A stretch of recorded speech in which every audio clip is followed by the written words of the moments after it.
Welcome back to another episode of the South by East podcast, where we discuss everything from scriptures to music and everything in between. This week in the intersection, we are discussing the man as big as the Super Bowl himself. No metaphor. K-Dot. Real talk. Released an album or a single, actually. Yep. And in it, he dropped some names. Like, name dropping is a common deal in the music industry. For sure. But this one was strange for a different reason. In it, it is well known also, if you're a fan of Kendrick Lamar, for him to process his mental health through his music. Right. But in it, as he's processing his mental health, which is normal, as he's name dropping, which is normal in the hip hop industry, he does something uncommon and mentions the name of two gospel hip hop artists. Yeah. Right? And why is this so unusual? So here's the deal. When Kendrick drops the song Watch the Party Diaries, it's untitled. He only drops it on his Instagram. And he's just talking about all the evils of the industry and how he wants to see a different world, and how he's like, man, he's even alluding to these violent tendencies, how he wants to burn the world. And then in the end, he says, but sometimes I wonder what Lecrae would do. I want to have a heart like Dee-1. You do not often hear secular artists mentioning these Christian artists. And in fact, Kendrick has been a friend of Lecrae for multiple years. We've never seen them work together. We never seen them do anything together. They've talked behind the scenes. These worlds don't often overlap. But instead, he mentions the two of them, and we even get responses from both of these artists, causing this incredible crossover even in the media side of things. But gospel artist KB jumps online and breaks down what is going on, and he gives this awesome spin on it that I felt like more people should recognize, especially those of us in the Christian sphere. And I wanted to share a little bit of that from this clip today. Let's check it out. He is as big as the Super Bowl now. No shade. I'm just saying. The guy, the most respected rapper in the world, has referenced our guys, our friends. And KBJ responded to me, Daddy, why didn't he mention you? To which I responded, go to bed. Exactly. Stay out of grown folk business. No, I'm just joking. Stop capping. It was time for him to go to bed. Anyways, but I did respond to him, and then what I would say to anybody, I don't care about that. Bruh, when he mentioned my guys, he mentioned us because I don't care what anybody says. When the kingdom is acknowledged, we all are acknowledged. And let me be clear about why the acknowledgement matters at all. It's not that just the guy mentioned our guys. That is shallow, though encouraging. But it's vapid. What's much deeper, more substantive, is that the reason that he acknowledged them went beyond their music. There's no reference to his music, to their music. The reason that he referenced them goes beyond Lecrae and Dee-1's catalog, bruh. Okay. What he was struck by is the same thing that I believe that any Christian should be striking in the heart of folks who are observing us. And that is, he reflected on who they were as people, how they might behave in a world that is falling apart, how they have carried themselves, how they reflect something, oh my goodness, this is the word, different. There's distinction. And I rejoice in that far more than the guy acknowledging my guys. What I rejoice in is that the mission that we set out on in the beginning was to live out what Jesus said to us. That I am leaving you in the world on purpose. Jesus could take us out the world if he wanted to. There'd be nothing for the king to snap his fingers and we'd be gone. But he wants us here. Why? Let me stop yelling. Why does he want us here? He wants us here, read Matthew 5, to be a city on the hill. That when hip hop is dealing in darkness, there is a place that people can go to that is light. When we started this thing 15, 16, 20 years ago, that was the goal. Not to be able to go band for band. Jesus could have taken us out of here at any point, but he left us here so that we could be a city on a hill, so we could be light. Now, you know, on the hip hop tip, that means a whole lot to me personally in that particular culture. The hip hop space and the gaming space are two places, the entertainment industry in general and the gaming space are two places that are full of darkness everywhere. And to see someone go, man, but I've seen something different. And I'm wondering if there's a different way that I would respond. Man, that Kendrick Lamar song, like I was almost scared listening to it. I was like, man, this is freaky. Somebody needed to check on bro. But for him to go, but maybe there's a different way for me to move. And that goes beyond just hip hop. That goes beyond rap. That goes to the influence and impact that we have in just living out what Christ has given us to in all of our spaces. Man, how did that strike you, John? So, first of all, when the clip first dropped, when the video first dropped, you sent it to me. You know how this period of my life has been. Yes. And so I filed it and I said, I'm gonna get back to it. Because we had that relationship where it's like, hey, we'll get to different things. Right. We know, even if we know something going on, we'll get back to it, we'll watch it, we're gonna conversate on it. And I was just like, man, life has been happening. Yes, it has. And as you continue to like talk about this clip, I'm like, I need to go watch that. But I had kind of filed it in the list of TV shows and everything else that people send me that I need to go watch. Right? I was like, bro, right now I'm not breaststroking. I am treading water. Right. And just there's a lot of things going on. And can I tell you that clip didn't mean as much to me yesterday at this time as it does today at this time. And why? Why is that? Bro, you know one of my lines is, hey, you don't want to live life being defined by what you don't want to be. You want to live life based on who you want to be. Who you want to be. I have 3 kids that I have fostered to adopt. And they my kids. I don't care what you say. The youngest man looks like me, has my middle name. I mean, just has so many of my characteristics, different things of his nature. It is uncanny how much this kid is like me, bro. I have tried to be all I could for my kids. And sometimes I feel like I'm still not enough. And I'm the only male father figure they've ever known in their lives. And there's still a piece of them that longs to know their biological parents. Of course. And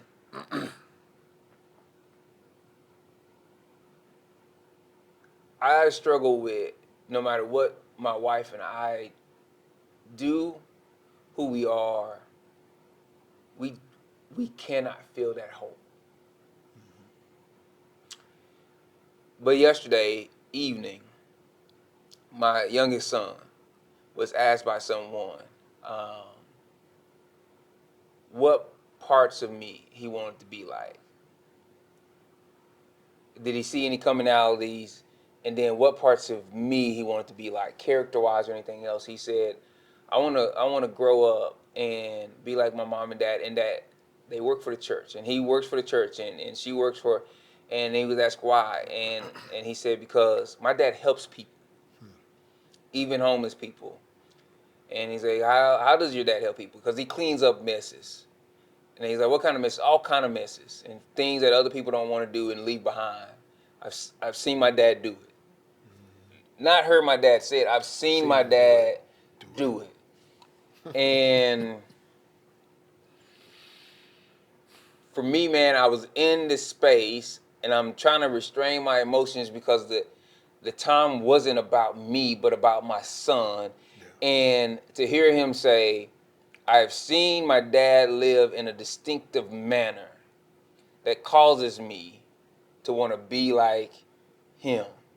And so when I viewed this video, man, it hit me in a certain way, and it meant more to me because I can never be my son's biological father.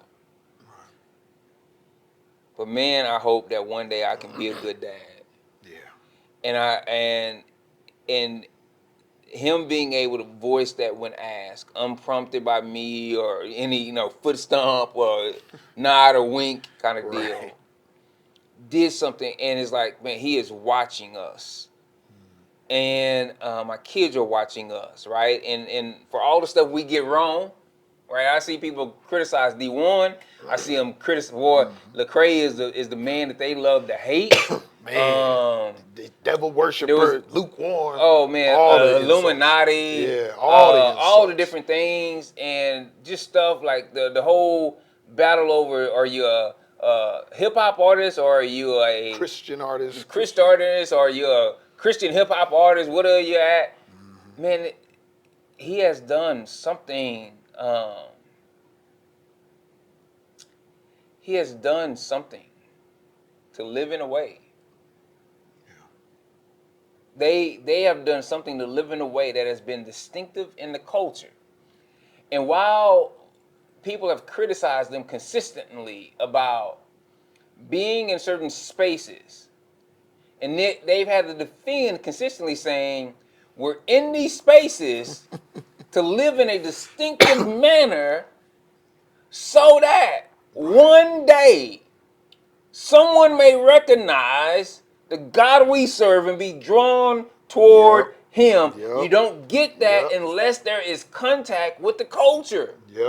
And it's not about assimilating into the culture, but it's about being in contact with the culture and being distinct, even though you're in contact with the culture. And man, they have lived that out. And how many people have entered into a field, entered onto a mission field, and never seen it click over like that. You enter into this dream, you start this nonprofit, and you steady hope. I just want this one little thing to happen. If this happened, this is what success will look like. And they never get to see it. And these guys are in this 20 years in to this gospel hip hop thing and saying, even though we are distinctive, even though we believe different and we want to live different, we're not going to separate and isolate ourselves into ivory towers, but we're going to live in context. We're going to preserve, and we're going to flavor, and we're going to consistently be there to be something different. We're going to be the city on the hill, and we're not going to hide it. And it might mean that we're not going to ascend to the heights that the culture may view as successful, but one day we feel like we're going to get to the end of something, and it's going to be savory enough to say we have reached our goal. And so, brother, this strikes a chord for me. Yeah. That's it, man. I think the thing that that hits me the most is it wasn't about what they did, but about who they were.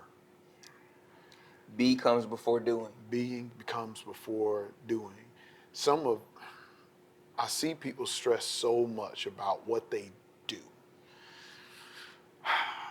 I've seen all the debates when you talked about Lecrae and how people talk about Lecrae. It's like, well, you shouldn't be making this type of music and you shouldn't be making that type of music. And I love that KB brought up, he never mentioned their music. He said, I want to have a heart like Dee-1. That means there's been some time spent there. The music gave him access to K-Dot, but it wasn't the music that swayed K-Dot. It wasn't a sermon. It wasn't some form of Christian media. It wasn't the voter rallies. It wasn't protests. It wasn't finding out how Lecrae felt about the ballot. It was watching them live day by day, seeing their character displayed that made K-Dot go in his hardest place, go, but I know somebody that responds different. What would they do? But bro, how many sermons over Matthew 5 have you heard where they talk about salt and they talk about in order for salt to have its effect, that salt must make contact, whether it's to flavor or whether it's to preserve, it has to make contact. And then the next day or later that day on social media, they're fear mongering, talking about how we have to live separate Right. from everybody. Like, that's and not then salt. It's not salt, man. And it's like what you just described. So many people will never get a chance to see because they have not allowed themselves to be distinctive within a culture for a long period of time.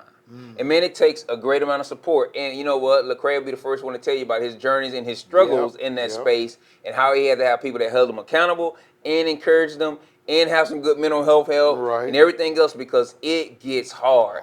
And that's the deal, man. And it's like in that piece, man, of just seeing that, being in that piece for long periods of time and realize that it's not an overnight deal. Yeah. Like, man, that is just strong. That is just strong. And one thing KB said in there that I really loved is when he talked about salt, Matthew 5, he talked about salt. He said that salt flavors, and that many of us as believers, we want to be acid to the world. We want to be known by how distasteful we are. We want to be, ooh, they would never be, and this Christian person would never come, and they would never be. And he's like, but salt is flavorful. People not only need salt, they like salt. Can you answer this for me? Why do you think that as Kendrick Lamar processed how he should respond to